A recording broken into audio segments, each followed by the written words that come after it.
성경 말씀 시편 52편입니다. 52편 5절 제가 봉독합니다.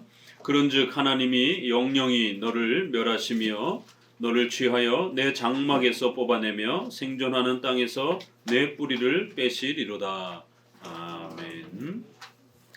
52편은 지옥에 대한 무서운 형벌을 우리에게 소개하고 있습니다. 오늘 성도들에게 가장 힘들고 어려운 이러한 또 가르침인 지옥, 이러한 최후 심판에 대한 이러한 주제를 함께 성경을 통해서 배워갑니다. 가장 힘들고 어려운 말씀이지만 반드시 배워야 되고 또 반드시 우리가 기억해야 하는 이 영원한 형벌에 대한 지옥 심판에 대한 최후 심판에 대한 이 지옥에 대한 두려움과 무서움이 얼마나 두렵고 떨리는 것인지, 지옥을 정확하게 알면 알수록 이 지옥의 영원한 형벌로부터 우리를 구원하여 주신 예수 그리스도의 은혜와 하나님의 은혜가 훨씬 더 선명하고 크게 드러나는 것입니다. 이 지옥의 심판과 지옥의 이 고통이 얼마나 무서운 것인지를 잘 모르면 기복주의로 흐르게 됩니다.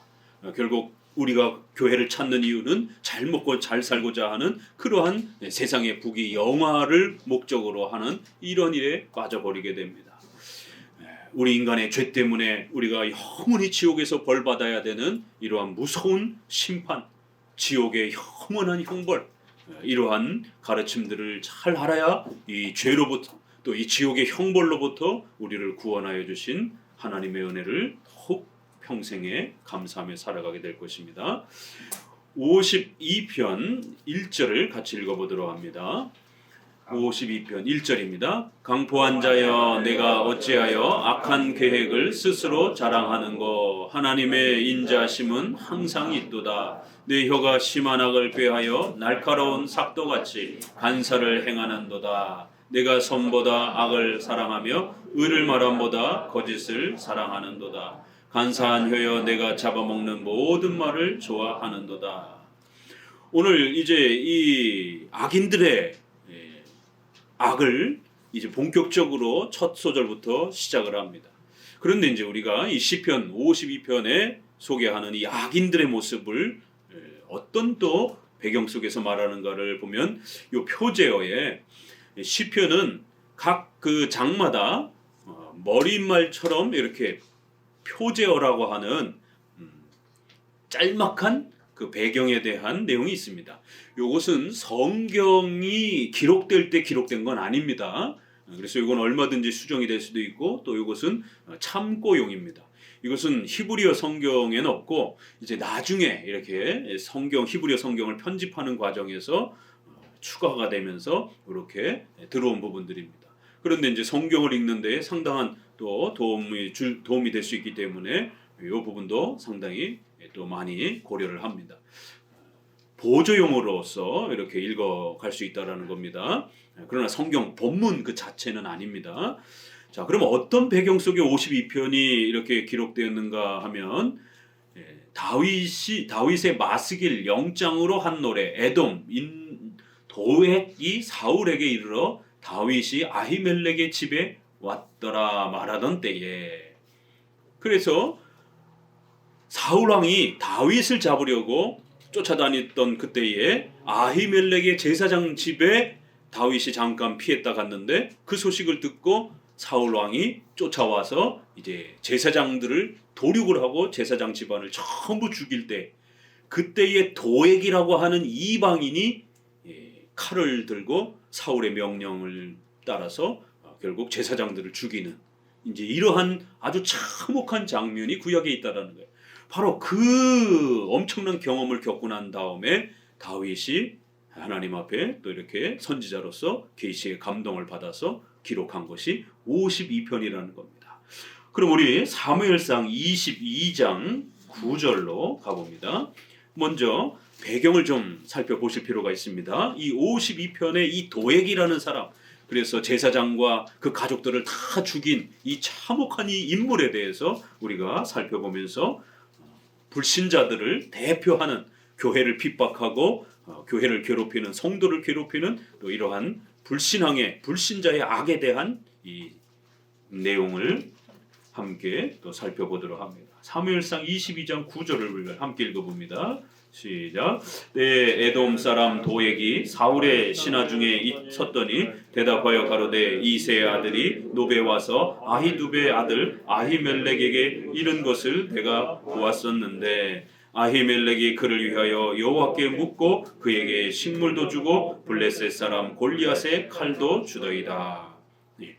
잘 아시는 것처럼 사울이 다윗을 이렇게 부하로 세웠는데 다윗이 너무 잘 나가고 전쟁마다 승리를 하니까 결국 다윗이 자신의 왕권을 빼앗을까 봐 사울은 결국 다윗을 죽이려고 그렇게 시도합니다. 그리하여 다윗은 피난을 다니면서 도망을 다닙니다. 그럴 때마다 이제 다윗이 피신한 것을 또 어떻게 사울의 부하들이 알게 되어서 사울에게 알려주면 또 사울이 쫓아와서 죽이려고 할 때마다 그럴 때마다 기적적으로 하나님이 또 다윗을 피신시켜 주시는 이런 놀라운 장면이 계속 사무엘상에 이어집니다. 그러던 중에 이제 아히멜렉이라고 하는 이 제사장 집안으로 그렇게 다윗이 피신을 온 겁니다. 그것이 또 사울에게 귀에 들어갔고 이제 사울이 쫓아온 것이에요.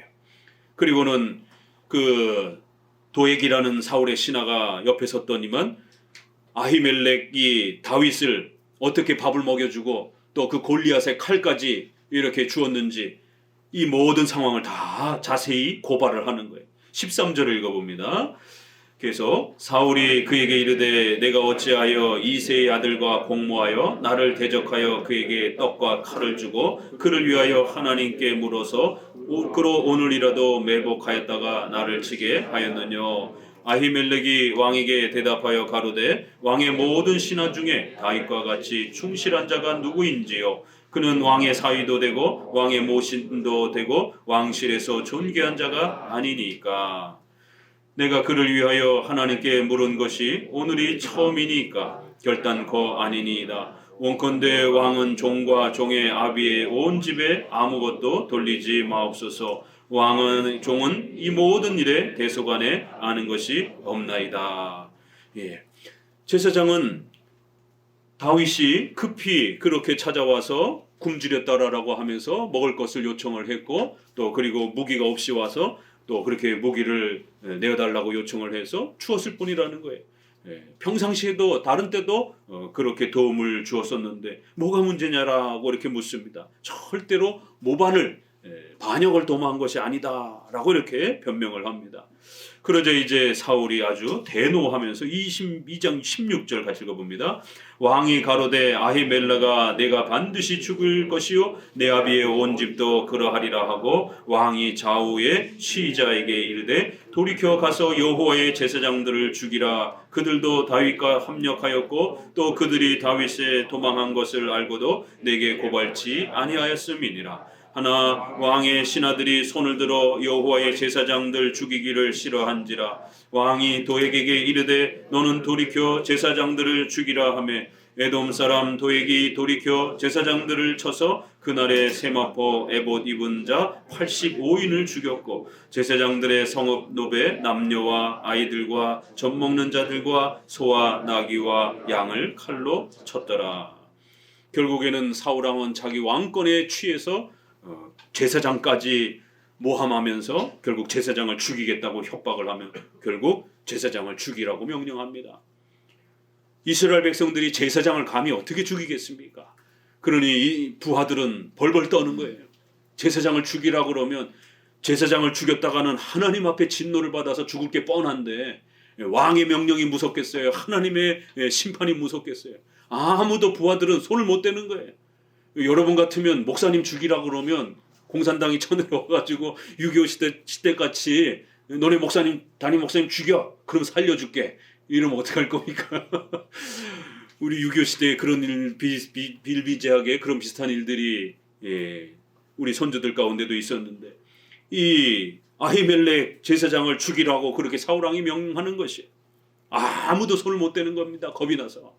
그러자 이방인이었던 에돔 사람인 도액이 이 사람은 신앙을 잘 모르니까 이스라엘의 신앙을 모르고 제사장이 얼마나 중요한 사람인지 모르니까, 목사님이 성도들에게 얼마나 중요한 사람인지 모르니까 그래요? 출세할 기회가 왔네 이러면서 칼을 빼들고 몇 명을 죽였어요? 85인을 죽였어요. 그 지역의 제사장과 관련된 친인척을 싹 죽여버렸고, 더 나아가서 제사장들의 성읍, 노배, 남녀와 아이들, 젖먹이까지, 소와 나귀, 양까지 싹 죽여버린 거예요. 이거 얼마나 잔혹한 인간인지. 제사장이 살던 그 지역의 짐승들까지 살아 숨쉬는 건 다 죽여버린 것이에요. 이스라엘 역사 속에 제사장 가문이 이렇게 처참하게 도륙을 당하는 건 유일하게 이 사건입니다. 이 도액이라고 하는 사람 꼭 잊지 마시기 바랍니다. 결국 이것은 구약의 하나의 샘플과 모델처럼, 구약은 계시이기 때문에 모든 세대에 악인이 하나님의 교회를 전멸시키려고 할 때에, 불신자들이 교인을 핍박하려고 할 때에 어떻게 행동하는지, 얼마나 잔혹하게 행동하는지, 이런 부분들을 하나의 샘플처럼 이렇게 모델로 우리에게 보여주는 것입니다. 인간의 죄악이란 이렇게 무서운 것이다라는 거예요. 하나님을 무시하고, 교회를 무시하고, 성도들을 무시하고, 목사를 무시하고, 아무렇지 않게 조롱하고 짓밟고 죽이려 달게 되는 이러한 불신앙의 죄악들이 얼마나 참혹한 것인지. 인간의 죄란 이렇게 의와 거룩함과 상관없이 자신의 욕망과 출세와 성공만을 위해서 가능하다면 교회를 전부 전멸해서라도 출세하려고 하는 인간의 이런 악독한 죄악의 참혹상이 이 도액 사건을 통해서 이렇게 아주 적나라하게 펼쳐집니다. 죄가 얼마나 무서운 것인가. 죄란 결코 가벼운 게 아니라는 거예요. 성화와 관련된 윤리적인 죄도 무섭지만 더 근원적인 하나님을 거부하는 원죄, 하나님을 싫어하는, 하나님을 외면하는, 하나님 없이 살려고 하는 이러한 인간의 악독함들은 이렇게 하나님을 무시하는, 하나님의 제사장을 아무런 거리낌이 없이 죽여버리는, 오히려 제사장뿐만 아니라 더 가족들까지 전부 다 죽여버리는 이러한 참혹한 일들을 범하는 것을 봅니다. 자, 그리고 이제 52편을 다시 한번 읽어봅시다. 52편 1절부터 4절까지를 이 도액을 생각하면서 다시 한번 읽어보세요. 그럼 아주 의미가 훨씬 더 깊이 여기서 말하는 이 배신과 이 악함이 얼마나 깊은 것인지를 다윗이 분노하면서 이 불신자들의, 하나님을 믿지 않는 자들의 이 죄악의 이 참혹함이 얼마나 큰 것인지를 이렇게 고백한 겁니다. 같이 읽어봅니다. 강포한 자여, 내가 어찌하여 악한 계획을 스스로 자랑하는고. 하나님의 인자심은 항상 있도다. 내 혀가 심한 악을 꾀하여 날카로운 삭도같이 간사를 행하는도다. 내가 선보다 악을 사랑하며 의를 말함보다 거짓을 사랑하는도다. 간사한 혀여, 내가 잡아먹는 모든 말을 좋아하는도다. 악한 자여, 어찌하여 악한 계획을 그렇게 꾸미고 교회를 전멸하려고 하는, 하나님을 공격하려고 하는 그런 계획들을 계획하고, 더 나아가서는 그것을 자랑하고 악을 꾀하여 날카로운 칼같이 그것을 교회를 향하여 마구잡이로 휘두르고, 자기가 성공만 할 수 있다라면 이웃들을 마구잡이로 해치고, 내가 선보다 악을 사랑하며 온갖 거짓말로 그렇게 사람들을 아프게 하고 괴롭히고, 이게 우리가 예수님 믿지 않았을 때에 우리 죄악된 우리의 모습이다라는 겁니다. 성공만 할 수 있다라면, 돈만 벌 수 있다라면 온갖 악행과 포악스러움들을 아무렇지 않게, 오히려 그걸 떵떵거리며 자랑스럽게, 내가 이렇게 해가지고 사람들을 피눈물 나게 하면서 내가 부자가 돼서, 그걸 마치 영웅담처럼 그렇게 떵떵거리게 자랑합니다. 오늘날도 월세와 전세 사는 사람들의 그 보증금을 그렇게 교묘하게 법을 피해가면서, 또 불법을 저질러가면서 수백 채, 수천 채를 소유해서 그렇게 돌리다가 일부러 파산을 신청을 해서 도망을 가고, 그래서 전 재산 보증금을 띄어먹고, 그리고는 호의호식하면서 그렇게 살아가는 이런 악한 자들이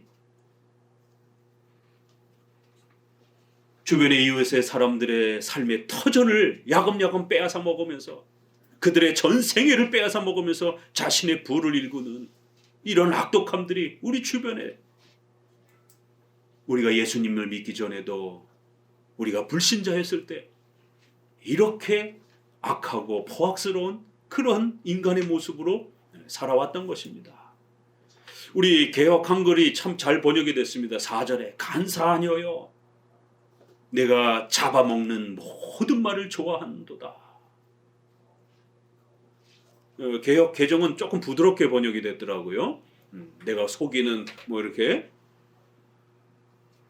그러나 히브리 표현의 그 직설적인 어법이 개역 한글이 훨씬 더 이렇게 생동감 있게 번역이 됐습니다.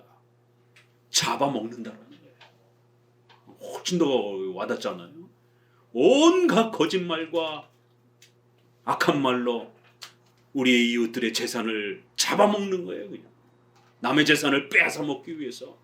또 이러한 사장들은 아르바이트생이라든가 또 일꾼들의, 자기 사원들의 그런 급여들을 충분히 주지 않으려고 온갖 핑계를 대면서 그렇게 급여를 착복을 하고 겨우겨우 최저임금에, 이렇게 최저임금보다도 못한 그런 금액으로 아랫사람들의 그 수고와 노동을 잡아먹는 겁니다. 그들의 돈을 잡아먹는 것이에요. 우리의 사회 속에 이런 게 얼마나 많습니까? 뭐 수리를 맡기면 수리기사들이 와서 보일러나 에어컨이나 이런 거 한번 수리 맡겠다가는 컴퓨터 맡겠더니만 세상에 거기다 바이러스를 심어놓고 수리비를 뻥튀기를 하고, 또 최근에 지난 뉴스를 보니까 세상에 치과에서 내시경 카메라에다가 새카맣게 칠해가지고는 그거를 충치 구강 검사를 하면서 사진을 찍는데 이에 충치가 많다라라고 이렇게. 그래서 멀쩡한 이를 다 갈게 만들고 금 이빨이나 이 저거로 씌우게 만들고, 씌우는 것도 몇십만 원씩 하잖아요. 야, 어떻게 이런 인간들이 있을 수 있을까? 그래갖고 뉴스에 고발이 돼가지고 경찰이 압수수색을 하고. 정신 똑바로 차리지 않으면 코베갑니다. 여러분의 주머니에 있는 돈을 그냥 이렇게 열어놓고 얼른 집어가십시오. 이렇게 그냥 정말 정신 똑바로 차리지 않으면 수도 없이 우리 주머니의 재산들을 강탈해가는. 뭐 치과만 그렇겠습니까? 일반 병원에 뭐 이렇게 뼈 다쳐서 가면 또 허리라든가 이런 거는 유명하잖아요. 그래서 허리 다치고 허리 아프고 그러면 절대 수술하지 말라라는 게 황금률처럼 이렇게 우리 주변에 이렇게 떠돌지 않습니까? 왜요? 그건 보험도 잘 안 되고 가면 무조건 수술하라고. 수술하면은 최소한 몇백만 원, 500만 원, 옛날에도 몇백만 원씩 하는데 지금은 1000만 원 가까이 넘어갈 겁니다. 운동만 열심히 해도 자연치료가 될 수도 있는데도 불구하고 그냥 가면 무조건 수술하라고 지금 심각한 상태라라고.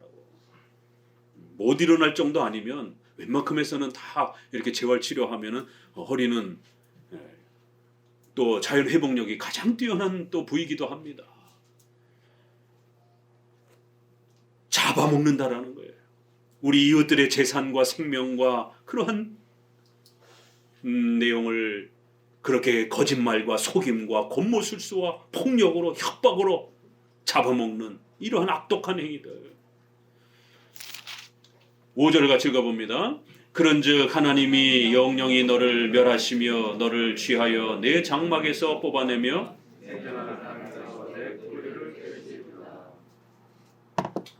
52장은 바로 악한 자들의 이 도에게 제사장 집안과 그 가족들을 도륙을 하는 이 악행을 빌어서 불신자들의 하나님을 경외하지 않는, 하나님을 모르는 이러한 불신자들의 악행과 그 원죄의 참혹함이 인간의 전적 부패와 타락이 얼마나 심각한 것인지를 이렇게 설명을 하고는 바로 결론을 내려버립니다.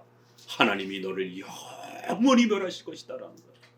우리가 지금 계속 죄와 관련된 이러한 내용들이 49편부터 계속 소개되면서 여러 주제로 그 죄에 대한 아주 풍성한 내용들을 구석구석 중요한 교리들을 그렇게 우리에게 가르쳐가면서 오늘은 특별히 영원한 하나님의 심판, 지옥에 영원히 우리를 가두어서 하나님을 무시하고 하나님을 조롱하고 교회를 핍박했던 그러한 불신앙에 대해서 영원히 벌하시겠다라고 하는 하나님의 강력한 이러한 심판의 의지가 52편을 통해서 우리에게 비춰지는 것을 보게 됩니다. 지옥의 심판이 왜 무서운 것입니까? 이 땅에서는 힘들고 괴로우면 사람들이 자살이나 여러 가지 또 다른 방법을 통해서 빨리 죽으려고 합니다. 죽으면 끝나는 것처럼. 그러나 이제 영원한 지옥과 영원한 심판은 죽음으로 끝나는 게 아니라는 거예요. 그래서 영영이라는 단어를 붙이는 겁니다. 지옥은 시간이 존재하지 않습니다. 이제 최후 심판과 천국과 지옥이 구별되는 예수님의 재림의 때가 오면 그때는 우리가 영원 세계로 들어가는 겁니다. 지금은 똑딱똑딱똑딱 시간이 24시간을 통해서 하나님이 시간을 창조해 주셨기 때문에 천지 창조 이후에 지금까지 시간이 흘러갑니다. 그러나 예수님이 이 땅에 오시게 되면 온 천지가 개벽이 이루어지게 되고 그래서 새 하늘과 새 땅이다 이렇게 신천지, 이 참 좋은 말인데 이게 이단이 뺏어가가지고 전용을 해가지고 이 새 하늘과 새 땅 줄이면 신천지해요. 천지, 하늘과 땅이 새로워진다라는 거예요. 이걸 줄이면 한문으로 신천지예요.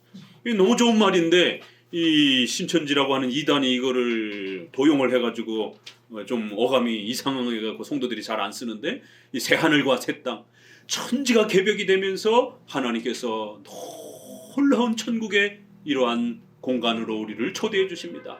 그렇지만 하나님이 지옥에는 가장 무서운 형벌과 고통이 준비되어 있는 그러한 심판의 형벌의 장소로 하나님이 그렇게 지옥을 만들어 두신 것입니다.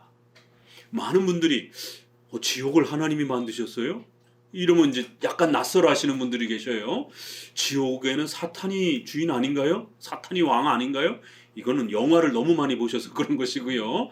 영화에 무슨 하데스인가 뭐 이렇게 해서 그리스의 신화라든가 이렇게 보게 되면 지옥의 신이 딱 버티고 사람들이 죽으면 가둬놓는, 그리고 돈을 바치면 이제 다른 곳으로도 인도해주고 거기서도 또 돈 타령이에요. 또 이게. 그러니까 성경에서 가르치는 지옥은 그런 개념이 아닙니다. 지옥은 하나님이 주인입니다. 사탄도 벌을 받아야 되고 적그리스도도 벌을 받아야 되고 불신자들도 벌을 받아야 됩니다. 이 세 대상 모두가 벌을 받는 것이지 절대로 사탄이 지옥의 대장이 아닙니다. 사탄은 지옥에서 편안하게 왕노릇하는 자가 아닙니다. 사탄도 어마어마한 고통으로 하나님 앞에 벌 받아야 되는 존재라는 것이, 지옥의 주인은 하나님이십니다. 하나님이 형벌의 장소를 만들어 놓으시고 이 악한 자들을 벌하시기 위하여 그렇게 하나님이 창조해 놓으신 것입니다. 이걸 꼭 명심해 주셔야 됩니다. 사탄도 벌을 받아야 되는 것이지 결코 사탄이 지옥의 왕이 아니라는 겁니다. 그것은 이제 예수님 재림 이후에 시간이 중지되고 영원 세계로 우리가 들어가는 겁니다. 이제 더 이상 시간이 존재하지 않는 영원토록 존재하는, 우리가 영원토록 육체 부활하여 영생을 누리며 하나님과 동행하며 그렇게 살아가는 천국에서의 그런 삶이 영원토록 준비되는 겁니다. 죽음이 사라지는 것이에요. 죽음은 이 땅에 아담의 이 죄 때문에 원죄를 우리가 물려받아서 정령 죽으리라 라고 하는 하나님의 심판 때문에 이 육체가 죽는 것이에요. 이제 육체가 땅에 썩어져 죽고 난 다음에 새 부활체를 우리가 받게 되면 더 이상 우리는 죄의 형벌의 그러한 대상이 아니기 때문에 영원히 그 육체가 사는 겁니다.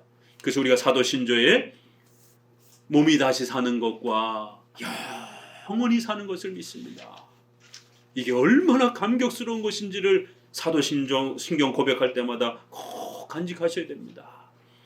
그러나 사탄과 적그리스도와 불신자들은 육체의 부활을 불신자들은 받고, 사탄은 영적 존재이기 때문에 육체는 없습니다. 그러나 그 영이 고통을 받으면서 지옥에서 하나님의 그 벌을 받아야 되는 것이. 자, 그러면 이제 우리가 이 지옥을 신약과 구약에서 어떻게 설명하는가를 우리가 함께 살펴볼 필요가 있습니다. 특별히 구약은 여러 가지 비유와 상징을 통해서 지옥을 이야기해 줍니다. 신약은 좀 더 세밀하게 지옥을 설명하려고 애를 씁니다. 우리 성경을 보시면은 처음 창세기 앞쪽으로 돌아가 봅니다. 창세기 6장 1절입니다. 예수님을 믿지 않고 하나님을 섬기지 않는 불신앙에 대하여 성경은 이렇게 엄중하게 지옥 심판에 대한, 영원한 심판에 대한 경고를 던지고 있습니다. 하나님께서 우리를 심판하시는 이 지옥 심판이 얼마나 무서운 것인지 잘 피부에 와닿지 않는 거예요. 그래서 하나님은 샘플로, 하나의 사건으로 예를 들어서 지옥의 심판이 얼마나 무서운 것인지를 구약에 몇 차례 우선적으로 보여줍니다. 창세기 6장 1절 읽어봅니다. 사람이 땅 위에 번성하기 시작할 때 하나님의 아들들이 사람의 딸들의 아름다움을 보고 자기들의 그래서 가라사대 나의 신이 영원히 사람과 함께하지 아니하리니 이는 그들이 육체가 됨이라. 그러나 그들의 날은 120년이 되리라. 잘 아는 이제 노아 사건이 소개가 됩니다. 노아의 홍수 사건. 이건 영화 같은 데도 많이 나왔기 때문에 노아의 홍수 사건을 우리 젊은 학생들도 기억할 겁니다. 자, 이 노아의 홍수 사건 이야기입니다. 6장 5절을 같이 읽어봅니다.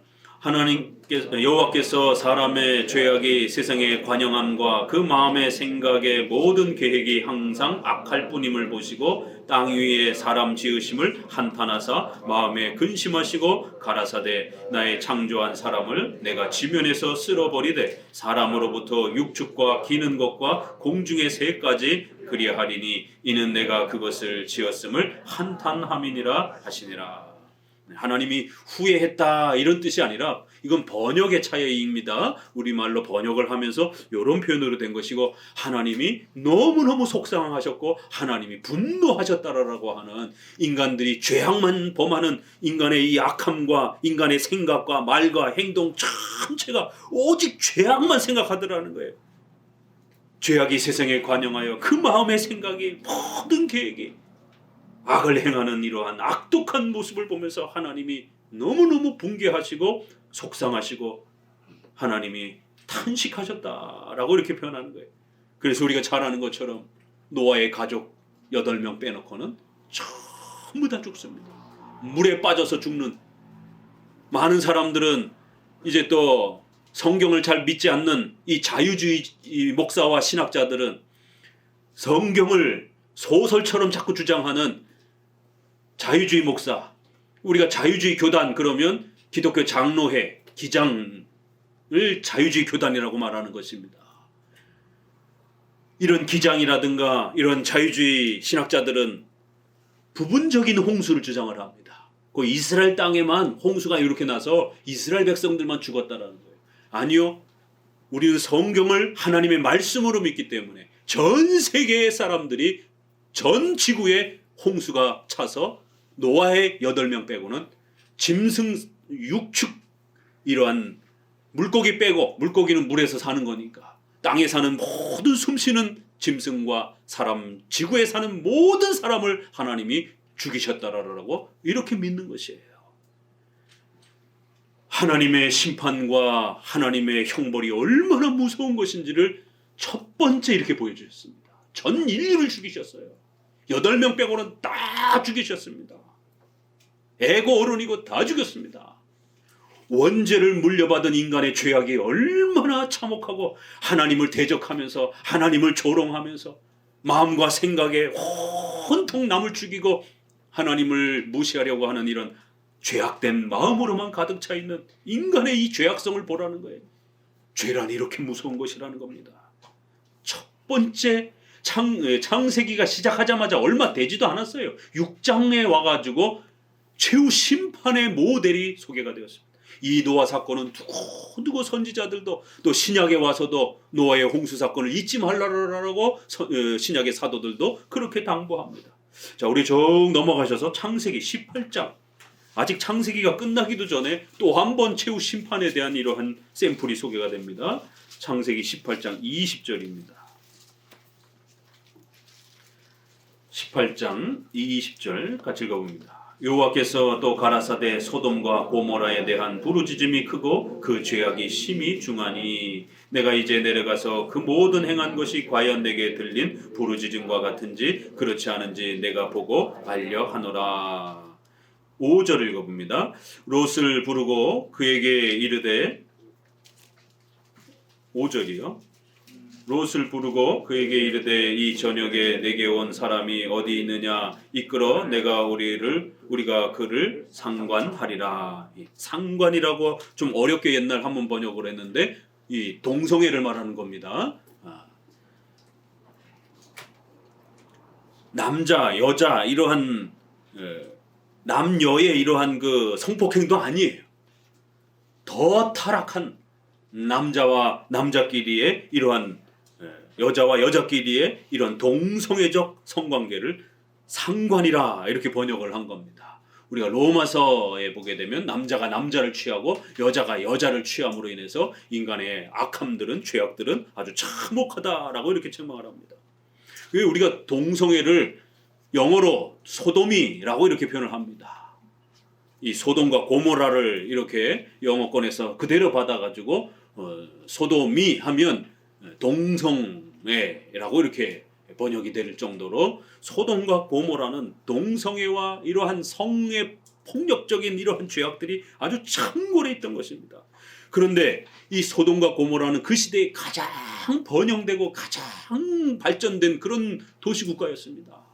그래서 아브라함과 조카 롯이 땅을 분배를 할 때 롯이 보니까 이쪽 소돔과 고모라는 너무 좋은 땅이에요. 그래서 롯은 소돔과 고모라 쪽에 가서 살기로 결정을 했고 아브라함은 다른 쪽으로 나아간 겁니다. 그만큼 그 시대에 아주 최고의 문명과 최고의 그런 시설을 갖춘 그러한 지역이었는데 가장 또 타락하고 이렇게 바깥에서 어떤 손님이 왔다라는 이야기를 듣고서는 득달같이 달겨들어서 그 동네 사람들이 달겨들어가지고는 너네 집 손님 내놓으라는 거예요. 우리가 상관하도록, 우리가 동성애를 좀 하도록. 그래서 이거를 자유주의 목사들은 이걸 동성애로 번역하면 안 된다는 거예요. 왜냐하면 요즘 동성애 차별금지법 난리잖아요. 더 기가 막히고 안타깝고 속상하고 슬프고 참혹한 일은 목사와 신학자가 동성애를 빨리 허락하라라고, 차별금지법 절대로 전도하지 말라라라고, 절대로 기독교만 절대적 종교라라고, 기독교만 참된 종교라라고 그렇게 폭력적으로 주장하지 말라라라고, 모든 종교는 다 똑같다라라고, 개종 전도 금지, 다른 종교를 갖고 있는 사람을 개종을 시켜서 기독교로 강제로 끌고 오려고 하는 이런 개종을 목적으로 전도하는 것을 금지시키라는 거예요. 미션스쿨에서 예배 드리지 말라라는 겁니다. 기독교인들이 헌신하고 돈을 모아서 학교가 모자랄 때에 학교를 세웠습니다. 그걸 미션스쿨이라고 그러는 거예요. 교회가 세운 자금을 대서, 그리고는 요구한 거는 예배. 커리큘럼의 일반 과정은 문교부 교과부에서 해놓은 대로 다 행하고 단 한 가지, 학생들 모아놓고 목사님이 예배 드릴 수 있도록 이런 신앙교육 프로그램 정도만 집어넣어 달라. 그러면 모든 자금을 동원해서 학교를 우리가 헌신하고 세우겠다. 이래서 정부하고 합의가 돼가지고 그렇게 미션스쿨이 만들어진 겁니다. 불교에서는 불교를 그렇게 학생들 모아놓고 불교 신앙을 가르치고 싶으면 불교가 자금을 대서 학교를 마련한 겁니다. 천주교도 마찬가지로 그렇게 학교를 마련한 거고. 그런데 진보 정부 들어서 결국 이런 미션스쿨의 이런 종교 정책은 결국 차별적인 그런 행동들이라고 하면서 인권위에서 이러한 예배를 강요하는 것들을 못하게 그렇게 막기 시작했고, 그리고 커리큘럼에 이러한 예배를 전부 다 빼도록, 이건 차별이라는 거예요. 왜냐하면 그 예배 드리기 싫은 학생들이 있는데 왜 예배를 강제로 하느냐라는 거예요. 이건 종교차별이라는 겁니다. 이런 일들이 벌어지면서 커리큘럼도 손 못 대게 하고, 그리고 결국 사학법에 대한 이런 개정들이 벌어지면서 이 기독교 학교들이 다 붕괴가 되는 이런 일들이 벌어졌습니다. 이 차별금지법 정신 바짝 차리셔야 됩니다. 동성애, 이러한 죄악들이 이제는 더 이상 죄악이라고 목회자가 설교했다가는 큰일 나는, 지금은 차별금지법이 통과되기 전이기 때문에 목사님이 이렇게 떳떳하게 동성애는 죄악이고 이 기독교가 우월하다라고, 기독교만이 참된 종교라고 말하는 것을 마음껏 이렇게 이해할 수 있습니다. 그러나 이제 차별금지법이 통과되고 나면 목사님들은 고발되고 감옥에 갈 수 있습니다.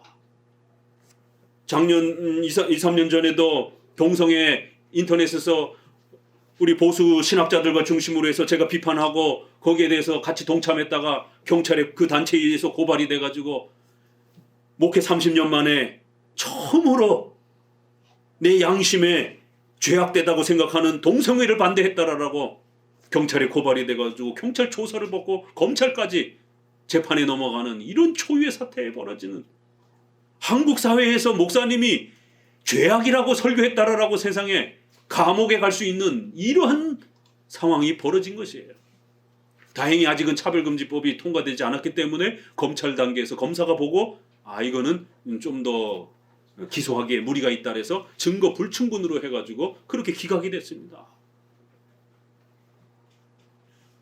경찰관 앞에 서가지고 조서를 쓰고 빨리 쓰세요. 이름 뭡니까? 신호길이요.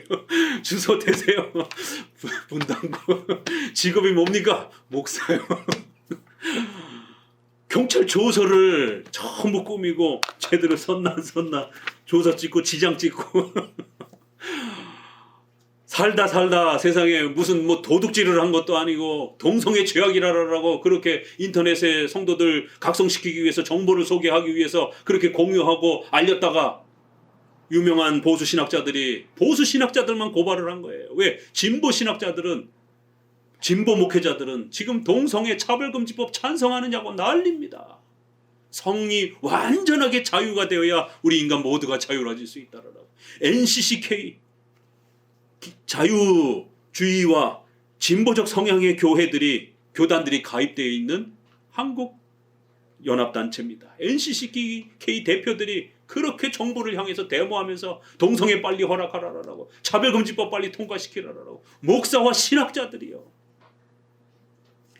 도대체 하나님 앞에 얼마나 더 벌을 받으려고, 얼마나 더 참혹한 책망을 받으려고 이렇게 거침없이 하나님이 싫어하는 거를, 교회를 무너뜨리는 이런 일들을 버젓이 기독교인들이, 또 그 교회에 속해 있는 국회의원들이 끊임없이 지금 입법 발의를 하고 있습니다. 김지은 의사는 뉴스 보셨어요? 단식하면서, 금식을 하면서 국회의사당 앞에서 텐트 치고 죽기를 각오하고 굶으면서 국회의원들에게 차별금지법 통과하면 안 된다, 동성애 허락하면 안 된다, 이 나라 망한다라고, 같이 가서 금식은 못 하시더라도 공유하고 한 번이라도 보시고 한 번이라도 기도하시면서 하나님, 이 나라 대한민국을 살려주시고 교회를 살려주십시오. 우리의 어리석음 때문에, 게으름 때문에, 나태함 때문에 온통 기복주의에 심취해지고 온통 신비주의에 취해 있다가 나라가 이렇게 동성애와 차별금지법을, 교회를 무너뜨리는 이런 법들을 성큼성큼 지금 행하고 있는데 교인들은 아무런 관심도 없고, 내일 아니니까 그저 부자만 되게 해달라라고, 그저 신비체험이나 하게 해달라라고, 이런 참혹함들이 불신자들의 죄악도 심각하지만 신자라고 하는 사람들의 그러한 죄악들과 무지 때문에 교회가 이러한 참혹한 상태에 놓여져 있는 겁니다. 소돔과 고모라만 그런 이 죄악 때문에 이런 벌을 받았겠습니까? 조금 더 내려가서 읽어봅니다. 7절, 13절부터 읽어봅니다. 13절, 그들에 대하여 부르짖음이 여호와 앞에 크므로 여호와께서 우리로 이곳을 멸하러 보내셨나니 우리가 멸하리라. 롯이 나가서 그 딸과 정혼한 사위들에게 고하여 이르되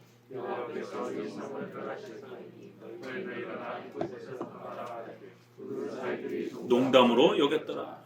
얼마나 기독교를 우습게 여기고 농담으로 여긴지. 23절, 롯이 소알에 들어갈 때 해가 돋았더라. 여호와께서 하늘 곧 여호와로께로서 유황과 불을 비같이 소돔과 고모라에게 내리사 그 성들과 온 들과 성에 거하는 모든 백성과 땅에 난 것을 다 엎어 멸하셨더라.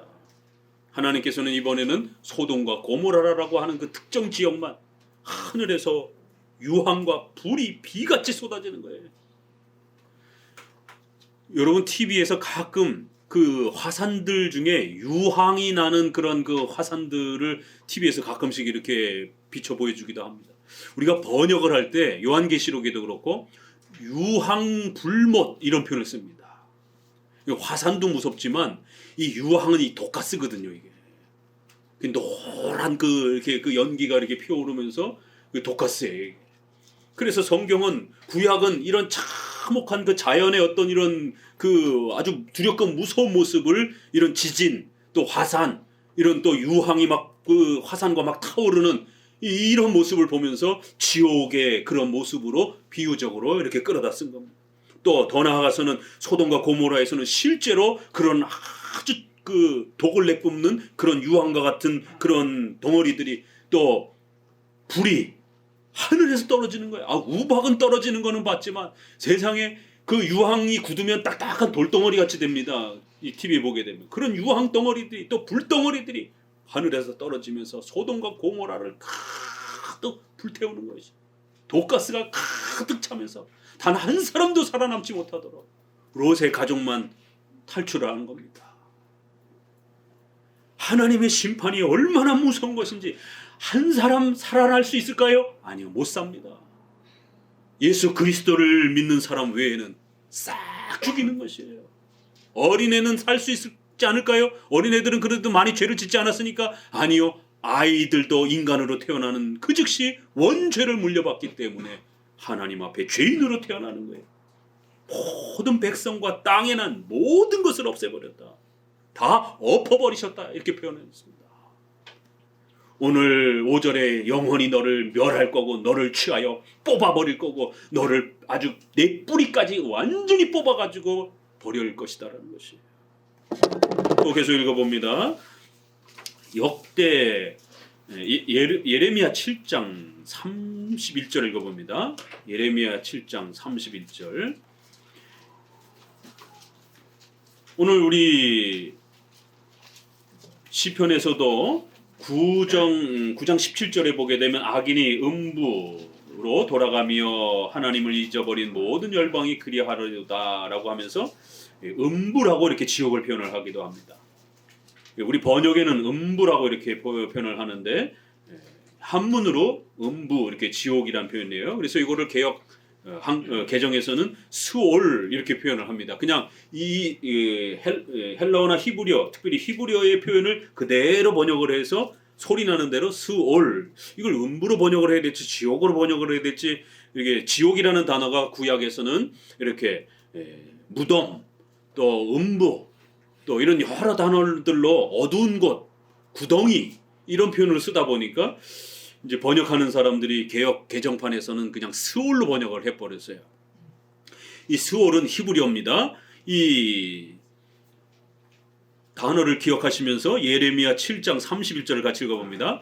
흰놈의 아들 골짜기에 도벳 사당을 건축하고 그 자녀를 불에 살랐나니 내가 명하지 아니하였고 내 마음에 생각지도 아니한 일이니라. 그러므로 나 여호와가 말하노라. 날이 이르면 이곳을 도벳이라 하거나 흰놈의 아들의 골짜기라 칭하지 아니하고 살육의 골짜기라 칭하리니 매장할 자리가 없도록 도벳에 장사하라. 구약의 가장 대표적인 또 지옥에 대한 표현 하나가 이 흰놈의 아들 골짜기, 흰놈의 골짜기, 흰놈의 아들 골짜기, 개흰놈 이런 이제 히브리어인데 이게 이제 신약으로 와서 게헨나라고 이렇게 번역을 합니다. 이제 우리 한글 번역에는 지옥 이렇게 번역을 하고 또 어두운 곳, 또 음부 이렇게 또 번역을 하기도 하고 여러 형태로 번역을 합니다. 그럴 때에 이 흰놈의 아들 골짜기는 아하스와 므낫세가 자기 아들을 인신제사, 야, 신자가 얼마나 타락하면 이렇게까지 타락하면서 이방 종교의 그 모습을 섞어가지고 하나님을 예배하면서 소원을 들어달라 그러면서 자기 아들을 제물로 바치는, 이런 게 어떻게 가능할까요? 우리 문화에도 있습니다. 심청전에 보게 되면 공양미 300석, 용왕신이 사람을 제물로 받고 이렇게 소원을 들어주는 것이, 우리 문화에도 있는 것처럼 신이 사람을 제물로 받는 이런 문화가 일반인들 가운데 많이 있습니다.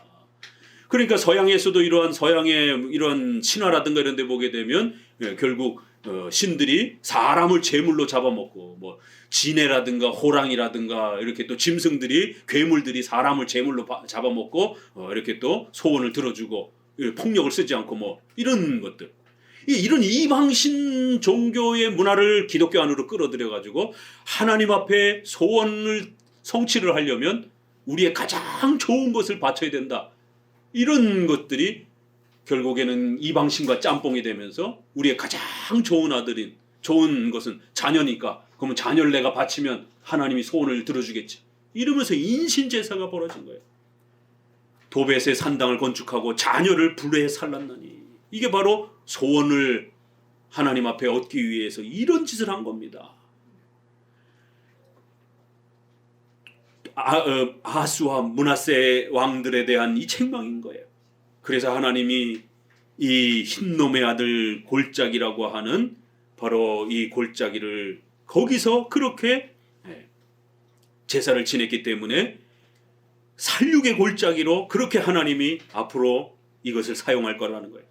이스라엘 백성들을 죽여가지고 그 골짜기에다가, 너희들이 인신 제사를 바쳤던 그 골짜기에다가 너희 시체들을 가득가득 채울 거라는 거예요. 그러면 옛날에는 매장을 할 수 없으면 시체를 산더미같이 쌓아놓게 되면 거기에 썩은 냄새와 물과 이런 것들이 아주 구데기, 파리, 이런 가장 참혹스러운 그러한 그 장면이 전쟁이 끝나고 나면 그런 일들이 많이 보여지잖아요. 그래서 그거를 끌어다가 이렇게 살육의 골짜기, 전쟁 후에 이렇게 시체를 묻을 데가 없어서 이렇게 쌓아놓게 되면 그 처참한 장면처럼 하나님께서 최후에 이 백성들을 그렇게 살육할 것이다라는 거예요. 전부 죽여서 매장할 자리가 없도록 그렇게 그 골짜기에다가 버려버릴 것이다라는 겁니다. 이 개흰놈이라고 하는 이 흰놈의 아들 골짜기가 살육의 골짜기라고 하는 구약의 이 하나님의 무서운 심판을 이렇게 얘기를 했고, 이거를 신약이 그대로 그 용어를 끌어다가 게헨나 이렇게 해서 지옥이라는 단어를 이렇게 표현을 한 겁니다. 그 히브리어에는 이런 표현들이 이제 신약으로 넘어오면서 하데스, 게헨나 이런 표현으로 표현되면서, 특별히 게헨나는 이 히브리어를 그대로 그냥 헬라어로 끌어다가 쓰면서 지옥 이렇게 쓴 겁니다. 이걸 우리로 번역을 해서 우리는 지옥 이렇게 번역을 한 겁니다. 자, 마태복음 이제 10장으로 넘어가 봅니다. 바로 그 흰놈의 아들 골짜기라고 하는 게헨나라는 단어가 마태복음에 이렇게 쓰여지는 겁니다. 예수님이 지옥을 어떻게 설명하는가 보세요. 마태복음 10장입니다.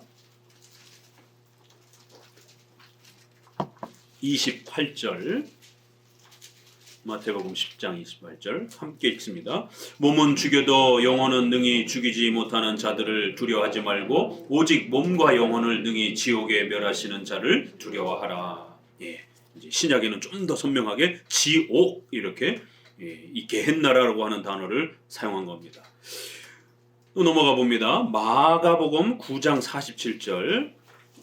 마가복음 9장 47절에는 조금 더 자세하게 소개가 됩니다. 마가복음 9장 40절 다시 읽습니다. 만일 내 눈이 너를 범죄케 하거든 한 눈으로 하나님의 나라에 들어가는 것이 두 눈을 가지고 지옥에 것보다 나으니라. 거기는 구더기도 죽지 않고 불도 꺼지지 아니하니라. 지옥이라고 이렇게 표현했고요.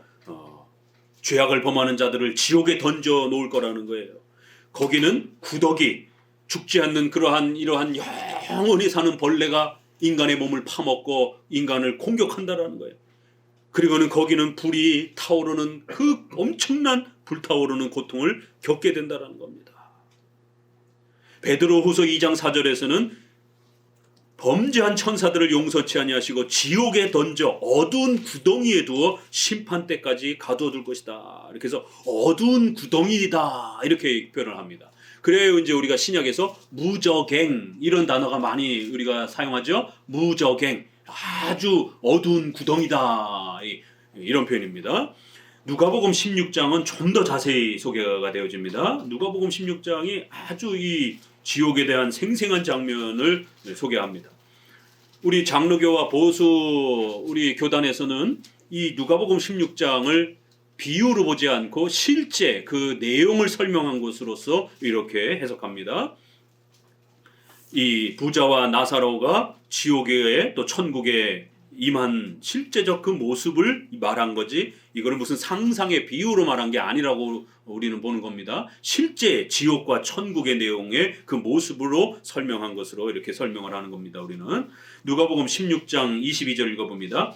이에 그 거지가 죽어 천사들에게 받들려 아브라함의 품에 들어가고 부자도 죽어 장사되매 저가 음부에서 고통 중에 눈을 들어 멀리 아브라함과 그의 품에 있는 나사로를 보고 불러 가로되 아버지 아브라함이여 나를 긍휼히 여기사 나사로를 보내어 그 손가락 끝에 물을 찍어 내 혀를 서늘하게 하소서 내가 이 불꽃 가운데 고민하나이다. 예, 여기에 음부에서 지옥에서 이렇게 표현이 되어 있고요. 그래서 예수님을 믿지 않는 부자는 이 땅에서 부자로 떵떵거리고 살았지만 예수님을 믿지 않았기 때문에 지옥에 떨어지고, 가난한 나사로는 예수님을 믿어서 아브라함 품이라고 하는 이제 천국에 이렇게 이르렀다라는 거예요. 그런데 지옥에 떨어진 이 부자가 어떤 고통을 겪나 보세요. 제발 그 나사로, 내가 잘 아는 친구니까 다른 사람은 몰라도 나사로는 그래도 내가 몇 번 우리 집에 올 때 좀 밥도 좀 주고 그랬으니까 나사로한테 부탁해서 나사로에게 물 한 조각만 손가락 끝에 물을 찍어 내 혀에 좀 이렇게 묻혀달라는 거예요. 한 방울만이라도 묻혀달라는 거예요. 손가락 끝에 물을 찍어 내 혀를 적셔달라는 거예요. 내가 이 불꽃 가운데서 어마어마한 갈증과 그 불타는 그 고통을 겪고 있다라는 거예요. 제발 물 한 모금만이라도 적셔달라는 거예요. 지옥은 이렇게 무서운 곳이다라고 소개합니다. 26절 읽어봅니다. 26절 이뿐 아니라 너희와 우리 사이에 큰 구렁이 끼어 있어 여기서 너희에게로 건너가고자 하되 할 수 없고 거기서 우리에게 건너올 수도 없게 하였느니라. 절대 불가능하다라는 거예요. 천국과 지옥 사이는 엄청난 간격이 있기 때문에, 근데 이게 알아본다라는 거예요. 여기 좀 신기함이 있는 겁니다. 지옥에 빠져 있는 자들이 천국에 있는 자들을 바라보면서 더 고통을 겪는다라는 거예요.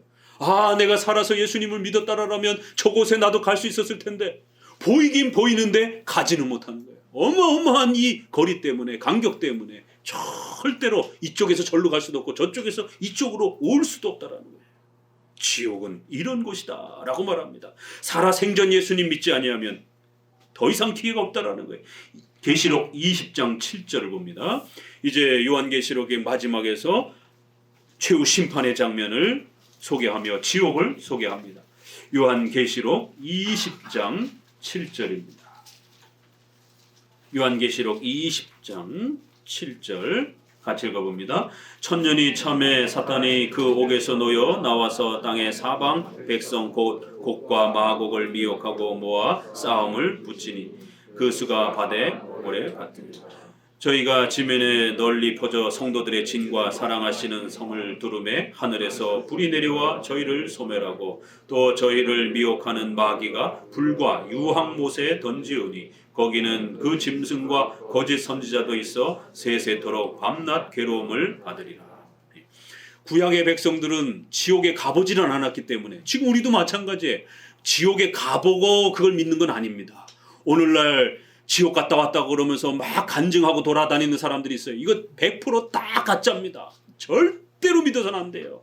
유튜브라든가 이런 데에 무슨 지옥의 그 음성 이래가지고는 뭐 그 연예인 누구도 있고 뭐 누구도 있고 이러면서 자기가 막 목소리 흉내내면서 이거 다 가짜입니다. 절대로 현혹돼서는 안 됩니다. 지옥은 죽어야만이 갈 수 있는 것이지 산 사람이 갈 수 있는 것은 아닙니다. 반드시 죽음 이후에 천국과 지옥으로 나눠지는 것이에요. 그렇기 때문에 구약에서는 이 지옥의 무서움을 앞서서 또 전쟁터의 이런 모습이라든가 또 자연 속에서 가장 두렵고 무서운 이런 화산이라든가 이러한 모습을 통해서 보여주기도 했습니다. 그 여기도 불과 유황못에 던지운다. 유황의 독가스와 그 꺼지지 않는 이 화산의 그 용암의 이러한 그 불구덩이 같은 그 모습을 볼 때 사람들이 자연 만물에선 제일 무서운 곳이잖아요. 지옥이 이와 같다라고 하면서 이보다 100배 1000배 더 무섭다라고 그렇게 구약은 가르친 겁니다. 왜요? 지옥은 가볼 수가 없기 때문에 체험적으로 느낄 수가 없단 말이에요. 그래서 피부에 와닿도록 선지자들은 이렇게 유황이 들끓고 용암이 들끓는, 사람이 거기 빠져나오면 절대로 빠져나올 수 없는 이러한 불과 유황못이라 이렇게 지옥을 표현하면서 하늘에서 불이 내려와 저희들을 전부 다 멸하고 지옥에 가두고 난 다음에 거기에 사탄과 마귀 그 다음에 거짓 선지자, 적그리스도, 그 다음에 불신자 세세토록 밤낮 괴로움을 받을 것이다. 영원토록 밤낮으로 그렇게 고통을 받게 될 것이다라는 거예요. 12절 같이 읽어봅니다. 또 내가 보니 죽은 자들이 물온 대선하고 그 보좌 앞에 섰는데 책들이 펴있고 또 다른 책이 펴져 있으니 곧 생명책이라. 죽은 자들이 자기 행위를 따라 책들에 기록된 대로 심판을 받으니. 14절을 읽습니다. 사망과 음부도 불못에 던지우니 이것은 둘째 사망 곧 불못이라. 누구든지 생명책에 기록되지 못한 자는 불못에 던지우더라. 그래서 이미 죽었던 사람들도 전부 다 예수님이 이제 재림하실 때의 그 최후 심판 때는 앞서 죽었던 모든 사람들도 육체 부활을 받는다라는 거예요. 여러분, 불신자들도 육체 부활을 받습니다. 신자만 육체 부활을 받는 게 아니에요. 신자들은 영생을 누리기 위해서 육체 부활을 받는 거고, 불신자들은 고통을 받고 지옥에 가둬지기 위해서 그들도 육체 부활을 받습니다. 육체 부활을 받는 동시에 이제 지옥에 떨어져서 영원히 몸과 영혼이 둘 다 고통을 받는 이런 심판을 받는 거예요. 자기 행위대로 예수님을 믿었는지 안 믿었는지에 따라 지옥에 떨어진다라는 겁니다. 예수님을 믿지 않는 모든 자들은 심판을 받고 불못에 던지워진다라는 것입니다. 이렇게 성경은 구약과 신약 전체가 지옥이 얼마나 무서운 것인지, 예수님을 믿지 않고 죽음에 처했을 때 이제 곧 우리에게는 지옥이 닥친다라고 이렇게 경고합니다. 그래서 반드시 죽기 전에 예수님을 믿으라라고 전도하는 것입니다. 여러분의 가족들 중에도 아직 예수님을 믿지 않고 계시다라면 부지런히 전도하셔야 됩니다. 혹시라도 연세가 높으신 그런 또 부모님이 계시다라면 더 2배, 3배로 전도하셔야 됩니다. 혹시라도 병원에 계신다라면 매일 찾아가서라도 전도하셔야 돼요. 숨이 끊어지는 그 순간 무시무시한 지옥이 열리기 때문에 그런 것입니다. 5절 우리 다시 한번 읽어봅니다. 시편으로 돌아와서 5절. 그런즉 하나님이 영영이 너를 멸하시며 너를 취하여 내 장막에서 뽑아내며 생존하는 땅에서 내 뿌리를 빼시리라. 완전히 하나님께서 멸하실 것이다라는 거예요. 그러나 그 멸하신다라는 건 없어지는 게 아니에요. 이제는 죽지도 못하고 영원히 지옥에서 고통받는 것을 멸한다, 이렇게 표현하는 겁니다. 영생의 천국의 이곳에는 있지 못하도록 영원히 지옥에 가둬두겠다라는 거예요. 6절 읽어봅니다. 의인이 보고 두려워하여 또 저를 비웃어 말하기를 이 사람 하나님으로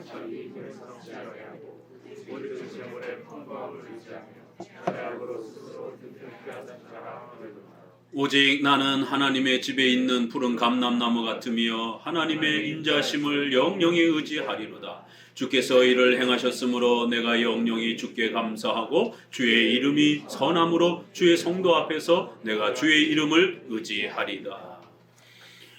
다윗이 도액으로 인하여 엄청난 그런 고통을 받았습니다. 성도가 불신자들로 인하여 엄청난 고통을 받았습니다. 아직은 죄악이 창궐하고 사탄이 벌받기 전이기 때문에 우리 성도들과 교회는 시시때때로 끊임없이 불신자들에 의해서 교회가 공격을 당합니다. 그러나 하나님은 선하시다. 1절에서도 하나님은 선하시다. 9절에서도 주의 이름이 선함으로 하나님은 절대로 우연히 어쩔 수 없어서 성도를 괴롭히는 게 아닙니다. 하나님의 계획과 뜻 속에서 잠시 성도들이 고난받도록 그렇게 하나님의 섭리와 인도하심 속에서 하나님의 절대 주권 속에서 그렇게 허락해 주시는 것이에요. 그 고난으로 인하여 우리 성도들이 더 죄에 대해서 반성하고 더 거룩해져 가려고 더 열심을 내고 또 경건생활 최선을 다해서 할 수 있도록 경각심을 가질 수 있도록 또 그렇게 사용하시기도 하시는 거예요.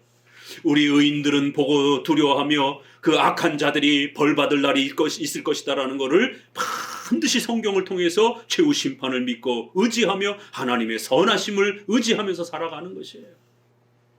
악한 자들은 오직 자기 힘으로 하나님 없이 오직 돈만 생각하면서 오직 그 재물의 풍부함을 의지하면서 죄악을 스스로 든든하게 그렇게 떵떵거리며 자랑하던 자들이었지만 돈으로 지옥의 형벌을 피할 수 있는 게 아니라는 겁니다. 권세로 지옥의 형벌을 피할 수 있는 게 아니라는 것이에요.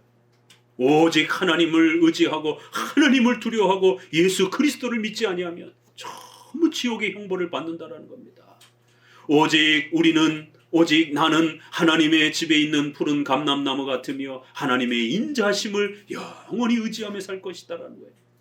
비록 고난과 어려움 가운데 있을지라도 예수님을 믿는 것 때문에 고난을 받고 어려움을 당한다 할지라도 예수님을 믿어야만이 이 지옥의 형벌로부터 우리가 구원을 받을 수 있는 겁니다. 그래서 이 땅에 잠시 아직은 최후 심판 전이기 때문에 어려움과 고통이 올 수도 있다는 거예요. 그러나 우리 성도들은 하나님께서 세워주신 하나님의 집 어디로 오셔야 된다고요? 교회로 오시라는 거예요. 하나님의 집에 있는 푸른 감람나무, 시들지 않는 그러한 나무처럼 하나님의 도움을 받으며 하나님의 인자하심을 그렇게 받으며 살아갈 것이다라는 거예요. 교회에 와서 예배드리고 그렇게 하나님의 인자하심을 찬양하며 살아갈 거라는 거예요. 9절에도 주의 성도 앞에서 내가 주의 이름을 찬송하고 예배하면서 주님께 감사하며 그렇게 견디며 살아갈 것이다라는 거예요. 이 교회를 말하는 것입니다. 이렇게 성도들은 하나님을 의지하며 교회 나와서 하나님을 찬송하고 성도들과 함께 은혜의 수단을 사용하면서 이 어려움을 버텨낼 것이다라는 거예요. 성도 여러분, 오늘 52장을 통해서 지옥의 형벌이라고 하는 영원히 불신자들과 악행을 행하는 자들을 멸하시는 하나님의 무섭고 두려운 심판을 우리가 또 배우게 됩니다. 지옥의 형벌이 얼마나 무서운 것인지를 배우게 됩니다. 원죄 때문에 전 인류가 이 지옥의 형벌에 빠져 있는 이 고통을 봅니다. 이 죄악된 이 고통 속에서 저와 여러분을 예수 그리스도의 십자가의 은혜로 값없이 그렇게 구해 주신 것입니다. 그게 이신칭이요 기독교의 십자가의 구원의 이 복음인 것입니다. 오늘 지옥의 영원한 형벌에 대한 이 가르침을 다시 한번 마음에 새기면서 이러한 무섭고 두려운 지옥의 형벌로부터 우리를 구원해 주신 하나님을 영원토록 찬송하며 살아가는 우리 성도들 되시기를 주의 말씀으로 권면을 드립니다. 기도합니다.